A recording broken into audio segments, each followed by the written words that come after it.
Welcome back, everybody, for another Deep Dive. This time, we're going to be looking at this whole idea of raising your vibration. Hmm. That feeling of being really positive and in a good mood and all that. I was reading this blog post the other day, and they had some pretty interesting advice on how to actually, make that happen. So I wanted to get your thoughts on that. Yeah, it's a really fascinating concept, and it seems like it really resonates with a lot of people who, are trying to live a more fulfilling life. So when people talk about this raising your vibration thing, what they're really talking about is trying to reach a higher emotional state. Okay, so it's not like some mystical, esoteric thing. It's more about just like shifting our mindset and energy. Yeah, that's a good way to put it. It's about moving away from all that negativity and the stress and all the other things that kind of weigh us down, and instead trying to focus on, things like joy and gratitude and love. And the really interesting thing is that there are actual techniques and practices that can help us do that. It's not just wishful thinking. That makes a lot of sense. The blog post that I was reading actually jumped right into a 5-minute exercise, Yeah. which I thought was pretty cool just in terms of like, how simple and easy it was. It was really focused on not dwelling on negative thoughts, but instead consciously shifting your attention to something that makes you feel good. Yeah, I like that. I mean, that's a great place to start. And it's so simple that, anybody can do it. I mean, because we all have things that, bring us joy, right? It Yeah. could be anything, like spending time with loved ones or listening to music or being in nature or even something as simple as, enjoying a cup of coffee. Totally. The author of this blog was talking about how their bulldog was like their go-to for a quick mood boost. Yeah. I'm kind of the same way. I see a cute animal and it just totally brightens my day. Yeah, it's a great example of how simple it can be to find those joy triggers. And I think the key is to have those readily available for those times when you feel your mood starting to slip. So instead of getting all caught up in that negativity, you've got a way to kind of quickly shift your focus. Right. It's like having a mental toolkit for happiness. Yeah. Another thing this blog talked about was journaling. And they said it was especially helpful when you're dealing with anger or frustration. Yeah, journaling can be really powerful. For self-awareness and emotional processing, when Oh, you actually take the time to write down your thoughts and feelings, it can help you gain perspective and it can help you, notice patterns in your thinking and even release pent up emotions. And it's not just about venting, although that can be helpful in itself. It's more about actively engaging with, your inner world hmm. and using writing as a means of transformation. Right. And the author was saying how sometimes when they're angry, they'll just like write about whatever's making them angry. Yeah. And that actually helps them to calm down. Yeah. I've never really tried that. How does that actually work? Well, I think there's something to be said for just getting those negative thoughts out of your head and putting them down on paper. It's like you're releasing them from your system. But I think it's more than that. Like the act of writing itself forces you to detach a little bit. So instead of being completely consumed by your emotions, you're observing them. And even that small shift in perspective can make a big difference in how you experience those emotions. And once those thoughts are down on paper, then you can actually start to analyze them. Ask yourself, why am I feeling this way? Or what's the root of this anger? And that self-reflection can be really valuable. It can help you have insights and develop healthier ways of coping. That makes sense. It's kind of like talking it through with a therapist, except the therapist is you. Yeah, exactly. And the great thing is, you can be totally honest and unfiltered because it's just you and the page. You don't have to worry about judgment or what other people might think. It's a safe space to just explore your inner landscape. That's a great point. So we've got finding our joy triggers and we've got journaling to shift our perspective. What else did this blog post talk about? Well, they ended with a really powerful message. It said, we just have to go towards love, always. Yeah. And I think that's really where the transformation begins. Going towards love. What does that actually look like in practice? It sounds kind of abstract. Well, it's about aligning yourself with higher frequency emotions and actions. And love is a high frequency emotion. It naturally lifts you up and raises your vibration. So going towards love can manifest in a lot of different ways. It could be about, cultivating gratitude for all the good things in your life, no matter how small they are. Or it could be about practicing kindness and compassion, even when it's challenging. Yeah, I think it could also mean making choices that are really aligned with your values and doing things that bring you joy, even if it means stepping outside of your comfort zone. Absolutely. It's about making choices that nourish your soul and contribute to a more loving and harmonious world. And it's about recognizing that we actually have a choice, in every moment. We can choose to react with anger or frustration or resentment, or we can choose to approach the situation with love and understanding and compassion. It's not always easy, especially when you're feeling triggered or overwhelmed. But it's a practice. And the more we practice it, the more natural it becomes. So it's like a continuous process, not a destination. It's about cultivating a way of being in the world that's grounded in love, both Right. for ourselves and for others. Exactly. And it starts with self-love. Treat yourself with kindness and compassion, just like you would a dear friend. Forgive yourself for your mistakes, celebrate your accomplishments, and honor your needs and boundaries. Right. That reminds me of that saying, you can't pour from an empty cup. You need to fill your own cup with love first before you can really give love to others. Yeah, that's a great analogy. When we neglect our own needs and well-being, it's so much harder to show up for others in a loving and compassionate way. So self-care isn't selfish. It's essential. It's like they say on airplanes, put on your own oxygen mask first before helping others. You got to make sure you're okay before you can assist anyone else. Exactly. And self-care can take so many different forms. It could be as simple as taking a relaxing bath or reading a good book or spending time in nature or practicing meditation. It's about finding those activities that nourish your soul and make you feel good. And it's about actually making those activities a priority in your life. So this blog also mentioned gratitude. I said that's an important part of raising your vibration. Yeah, gratitude is such a powerful emotion. It can instantly shift our perspective from lack to abundance. When we focus on what we're grateful for, even the smallest things, it opens our hearts and it allows us to experience more joy. Okay, but what if you're going through a really tough time? Like, how can you possibly feel grateful when it seems like everything's falling apart? That's actually when gratitude becomes even more important. It's not about denying the challenges you're facing. It's about finding those little glimmers of light amidst the darkness. It could be the support of a loved one or the roof over your head or simply the fact that you're still breathing.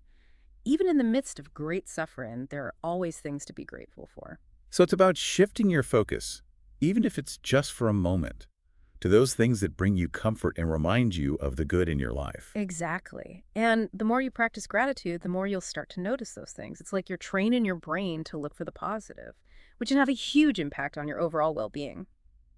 There's actually a lot of research now that shows all the benefits of gratitude practice. Studies have shown that people who regularly practice gratitude, they experience more happiness and less stress. They sleep better, and they even have stronger immune systems. Wow, that's incredible. It sounds like gratitude is like a superpower that we all have access to. It really is, and it's free and it's available to everyone. So I'm curious, this blog post didn't really talk about this specifically, but what about things like meditation or mindfulness? Do those play a role in raising your vibration? Absolutely. Meditation and mindfulness are fantastic tools for cultivating a more positive and peaceful state of mind. Meditation helps us to quiet the mind and reduce stress and connect with our inner peace. And mindfulness is about bringing our attention to the present moment without judgment. Oh, so it's like instead of dwelling on the past or worried about the future, we learn to appreciate the beauty of right now. Exactly. And when we're present, we're more likely to notice all the good things in our lives. And we're less likely to get all caught up in, negative thoughts and emotions. I've tried meditation before, but I always have such a hard time quieting my mind. Do you have any tips? Well, it's definitely a practice. And like any practice, it takes time and patience. So don't get discouraged if your mind wanders. That's totally normal. Just gently guide your attention back to your breath or whatever you've chosen to focus on. And remember, it's not about emptying your mind completely. It's more about becoming aware of your thoughts and emotions without judgment. So just observing them, but not getting carried away by them. Exactly. It's like watching clouds pass by in the sky. This is all making a lot of sense. So we've talked about shifting our focus to those joy triggers and journaling to get some perspective and practicing self-love and gratitude and exploring meditation and mindfulness. Is there anything else people can do to raise their vibration? Well, one thing that often gets overlooked is the importance of our environment. The spaces we inhabit, the people we surround ourselves with, and the things we consume.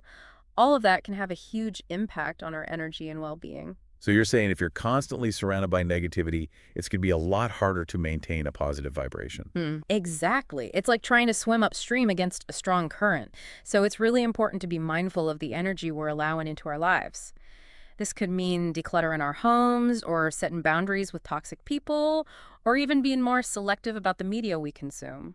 So basically creating a space that feels supportive and uplifting and aligned with our values. Exactly. And it doesn't have to be this huge overhaul. Even small changes can make a big difference, like adding some plants to your home or diffusing essential oils or playing uplifting music. So creating a sanctuary that nourishes your soul. Exactly. A space where you can feel safe and relaxed and inspired. That makes sense.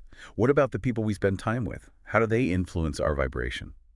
Well, we all know those people who just seem to drain our energy, right? They're constantly complaining or gossiping or bringing us down with their negativity.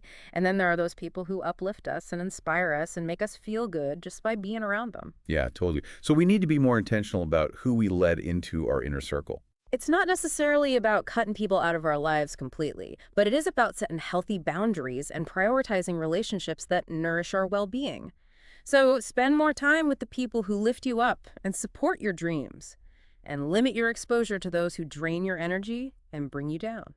That makes perfect sense. It's Yeah. kind of like choosing to spend time in a beautiful garden filled with flowers instead of a swamp filled with mosquitoes. I love that analogy. It really captures the essence of what we're talking about. Yeah. Choose to surround yourself with beauty and positivity and love.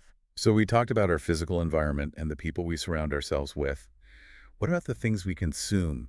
You mentioned media earlier. Yeah, the things we watch and listen to and read can have a big impact on our vibration. If you're constantly bombarded with negative news or violent movies or music that makes you feel anxious or depressed, that's going to take a toll on your mental and emotional well-being. So it's about being more mindful about what we allow into our minds.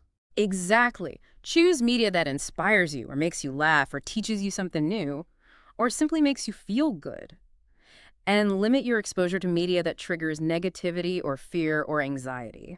So it's like feeding our minds with nourishing content instead of junk food. Yeah, exactly. This has been really helpful. We've covered a lot of ground today. Is there anything else you want to add before we wrap things up? Well, just to reiterate that raising your vibration is an ongoing journey. It's not a destination. There will be days when you feel amazing, and there will be days when you feel down. And that's perfectly normal. The key is to be patient with yourself and to keep practicing those techniques that help you to shift your energy and to remember that you have the power to choose love in every moment. And it's about celebrating those small victories along the way. Absolutely.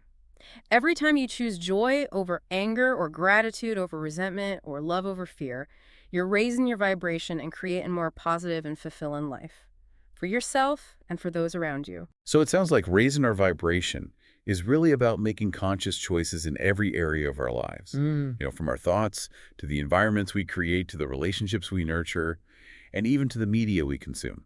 Yeah, it really is about taking a holistic approach to well-being, recognizing that all these different aspects of our lives are interconnected and they all influence our overall energy and vibration. So it's not just about doing like a 5-minute exercise here and there. It's more about cultivating an entire lifestyle that supports a higher vibration. Exactly. It's about weaving those practices and principles into everything we do. This has been a super fascinating deep dive. I feel like we've explored a ton of practical tips and strategies for raising our vibration. Is there anything else you'd like to add before we wrap things up? Yeah, just one final thought. Raising your vibration isn't about reaching some perfect state of bliss where you're just happy all the time. Life is full of ups and downs, and it's important to allow yourself to experience, the full spectrum of human emotions. Okay, so it's not about denying or suppressing negative emotions. No, not at all. It's more about learning to navigate those emotions in a healthy way and not letting them consume us. It's about recognizing that we have a choice in how we respond to challenges, and that even in the midst of difficulty, we can still choose to focus on love and gratitude and hope. So even in those tough times, we can still find those little glimmers of light. Exactly. And remember that even small shifts in your energy can make a huge difference. Don't underestimate the power of a smile or a kind word or just a moment of gratitude. It's true, those little acts of kindness can really ripple outwards, and they can create a more positive and loving world. That's a great way to put it. Well, this has been a truly enlightening conversation. Thank you so much for sharing your insights with us today. It's been my pleasure. And to all our listeners out there, we hope this deep dive has inspired you to start raising your own vibration and to create a more joyful and fulfilling life for yourselves. Until next time, stay vibrant.